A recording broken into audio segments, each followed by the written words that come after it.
کہتے ہیں اس کو کہتے ہیں حضرت اللہ کے رسول کی وصیت نہیں لکھنے دی. اب بات ذرا نہ آپ کرو. سلام اللہ علیہ کے گھر کو کیا جلانے کی دھمکی دی گئی ہے؟ اب بات یہ کتابوں والوں نے لکھ دیا ہے، قیامت تک لوگ اس سے جان نہیں چھڑا سکتے. اور یہ جو روایت ہے نا کہ حضرت عمر فاروق رضی اللہ عنہ غصے کی حالت میں حضرت فاطمہ الزہرا کے گھر داخل ہوئے اور قسمیں کھا کر کہنے لگے کہ میں اس گھر میں جمع ہونے والے تمام لوگوں کو جلا کر راکھ کر دینے کا حکم جاری کرتا ہوں. یہ مصنف ابن شیبہ کی روایت ہے. اس میں ایک راوی ہے محمد بن بشر بن الفرافسہ العبدی.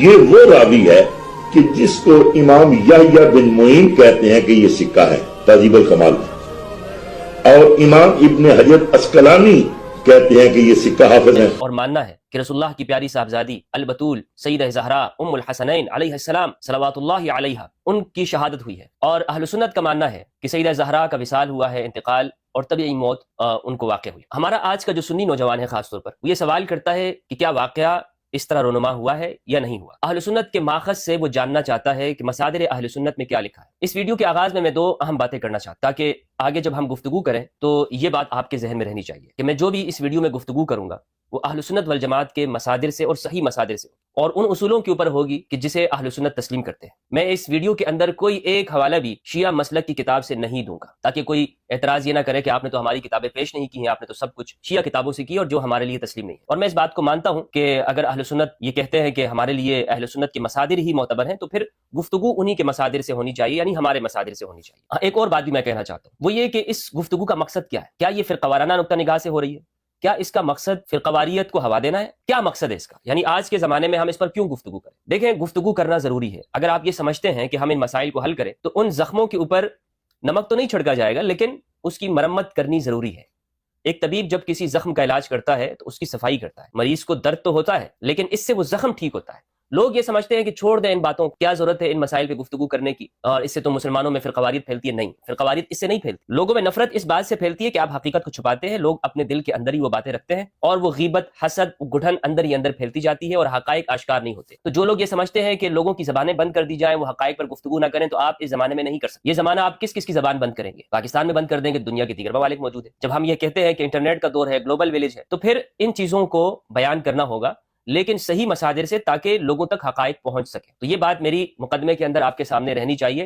یعنی میرا مقصد اس سے یہ ہے کہ ہم درست طور پر مسائل کو سمجھ سکیں. اور اسی طرح اگر کوئی شیعہ یہ مانتا ہے کہ سیدہ زہرا کی شہادت ہوئی ہے تو ان کے لیے ان کی کتابیں معتبر ہیں. ہم اتنی ہی بات کر سکتے ہیں کہ جتنی ہماری کتابوں میں لکھی ہوئی ہے، اس سے زیادہ ہم نہیں کر سکتے. ہمارے لیے دلیل کیا چیز ہے؟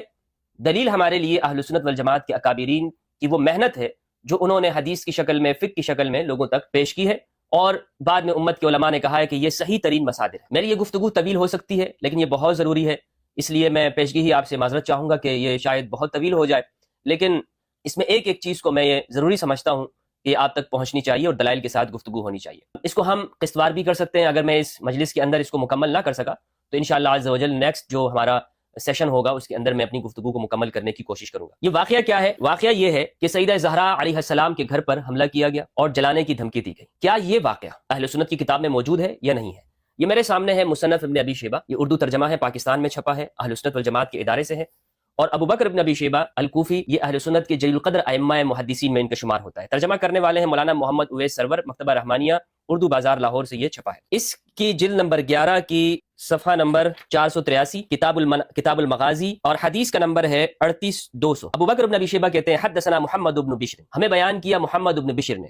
حدثنا عبید اللہ ابن عمر، ہمیں بیان کیا عبید اللہ ابن عمر نے. حدثنا زید ابن اسلم، ہمیں بیان کیا زید ابن اسلم نے. عن ابیہ، انہوں نے اپنے والد سے، اسلم، ان کا نام تھا اسلم، انہ حین بویع علی ابی بکر بعد رسول اللہ صلی اللہ علیہ وآلہ وسلم، کہ جب حضرت ابو بکر رضی اللہ تعالیٰ عنہ کی بیعت کی گئی نبی صلی اللہ علیہ وآلہ وسلم کے وصال کے بعد. کان علی والزبیر یدخلان علی فاطمہ بنت رسول اللہ صلی اللہ علیہ وآلہ وسلم، تو امام علی اور حضرت زبیر رضی اللہ تعالیٰ عنہ وہ سیدہ زہرا کے پاس آیا کرتے تھے.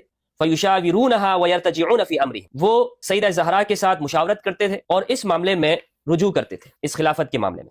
فلما بلغ ذلك عمر بن الخطاب، جب یہ بات حضرت عمر کو پہنچی، خرج حتى دخل على فاطمہ، تو وہ نکلے یہاں تک کہ وہ سیدہ زہرا کے پاس آئے. فقال یا بنت رسول اللہ صلی اللہ علیہ وآلہ وسلم واللہ ما من الخلق احد احب الینا من ابیک، حضرت عمر نے کہا اے اللہ کے رسول کی بیٹی، خدا کی قسم آپ کے والد محترم سے بڑھ کر ہمارے لیے مخلوقات میں کوئی بڑھ کر نہیں ہے، اور آپ کے والد کے بعد آپ سے زیادہ بڑھ کر ہمارے لیے کوئی محبوب نہیں ہے۔ وَأَيْمُ اللَّهِ مَا ذَاكَ بِمَانِعِيَّ إِنِ اجْتَمَعَ هَؤُلَاءِ النَّفَرُ عِندَكِ أَنْ آمُرَ بِهِمْ أَنْ يُحَرَّقَ عَلَيْهِمُ الْبَيْتِ۔ اس کا ترجمہ، ان الفاظ کا ترجمہ میں یہی اس دیوبندی عالم دین کے الفاظ سے کرنا چاہوں گا۔ حضرت عمر نے کہا خدا کی قسم، لیکن اگر یہ آپ کے پاس دوبارہ جمع ہوئے تو مجھے یہ محبت والی بات اس سے رکاوٹ نہیں ہوگی، مانے نہیں ہوگی کہ میں لوگوں کو حکم دوں اور ان تمام گھر میں موجود افراد پر گھر کو جلا دوں۔ جو آپ کے گھر میں جتنے بھی لوگ جمع ہوتے ہیں ان سب کے اوپر میں لوگوں کو حکم دوں کہ گھر کو جلا دیا جائے۔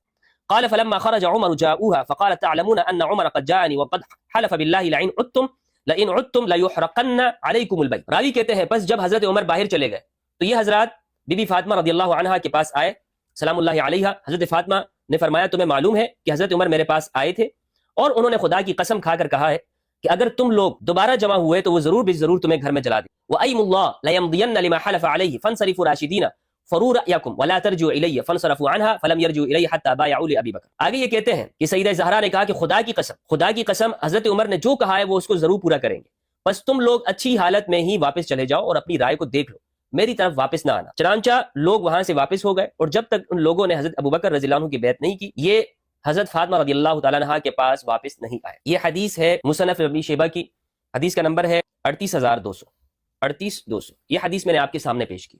اب اس حدیث سے کیا معلوم ہوا؟ اس حدیث سے یہ بات معلوم ہوئی کہ حضرت عمر رضی اللہ تعالیٰ عنہ نے سیدہ زہرا کو یہ کہا کہ میں اگر یہ لوگ آپ کے پاس دوبارہ جمع ہوئے تو میں آپ کے گھر کو جلا دوں گا۔ اتنی بات حدیث صحیح حدیث سے ثابت۔ میں آج اس گفتگو کے اندر صرف 5 حوالے آپ کے سامنے پیش کروں گا، پنجتن پاک کی نسبت سے 5 حوالے جات محدثین کے جو مشہور و معروف ہیں، جنہوں نے حدیث کے اوپر کام کیا کہ انہوں نے اس کی تصحیح کی ہے۔ نمبر 1 مصنف ابن ابی شیبہ کے جو محقق ہیں استاذ عبدالعزیز، انہوں نے اس کی تحقیق کے اندر اسے صحیح کہا ہے، ایک حوالہ۔ نمبر 2 ازالۃ الخفاء عن خلافت الخلفاء میں شاہ ولی اللہ محدث دہلوی، انہوں نے صفحہ نمبر 118 پر اس روایت کی سند کو بخاری مسلم کی شرط پر صحیح کہا ہے۔ شاہ ولی اللہ کون ہے؟ اہل حدیث کا بابا ہے۔ شاہ ولی اللہ کون ہے؟ جتنے بھی ہمارے ہاں جو اسٹیبلش فرقے ہیں، دیوبندی، بریلوی، اہل حدیث، سب کے بزرگ سب ان کو مانتے ہیں، اور خود اس پمفلٹ کے اندر بھی مرزا صاحب نے شاہ ولی اللہ کی تصحیح کو نقل کیا ہے، یعنی مرزا صاحب کے نزدیک بھی شاہ ولی اللہ ایک محدث ہیں اور ان کی بات معتبر ہے۔ دوسرا حوالہ استاذ بشار عواد معروف، انہوں نے تاریخ المدینہ کے اندر اس روایت کی سند کو صحیح قرار دیا ہے۔ اسکین آپ اسکرین کے اوپر دیکھتے جائیں۔ المذکر والتذکیر والذکر کے مصنف الامام الحافظ ابی بکر احمد بن عمرو بن ابی عاصم الشیبانی، المتوفی 206 ہجری، یہ بخاری سے پہلے کے ہیں۔ اس کتاب کے جو محقق ہیں خالد بن قاسم الدرداوردی، انہوں نے صفحہ 91 میں اس کو صحیح کہا ہے۔ اور اسی طرح چونکہ انہوں نے فیصل آباد کے مولانا صاحب کا حوالہ پیش کیا تو میں برابر کرنے کے لیے انہوں نے اپنے استاد کا حوالہ پیش کیا ہے، میں ان کی بات کو برابر کرتے ہوئے اپنے استاد حسن فرحان المالکی حفظہ اللہ کا حوالہ پیش کرتا ہوں، 5واں حوالہ۔ اور استاد حسن فرحان المالکی کا ان موضوعات کے حوالے سے جو مطالعہ ہے، جو ان کی وسعت ہے، وہ مولانا اسحاق سے کئی مرتبہ آگے کے شخص ہیں، عرب کے شخص ہیں، ریاض کے ہیں، سلفی عالم دین، اہل البیت کی معرفت انہیں حاصل ہوئی، اور اہل البیت کی معرفت کی وجہ سے آج وہ 8 سالوں سے جیل کے اندر ہے۔ اللہ سبحانہ وتعالیٰ ان کی حفاظت فرمائے۔ تیسرے راوی ہیں زید بن اسلم، چوتھے راوی ہیں اسلم مولا عمر۔ یہ 4 راوی ہیں، ان 4 راویوں میں سے کسی ایک راوی کے بارے میں مجھے بتائیں کہ محدثین نے کہا ہو کہ یہ کذاب ہے، وضاع ہے، جھوٹا ہے، من گڑت راوی ہے، اس کی کوئی حیثیت نہیں ہے، کوئی حقیقت نہیں ہے۔ کسی ایک راوی کے بارے میں تو آپ بتائیں۔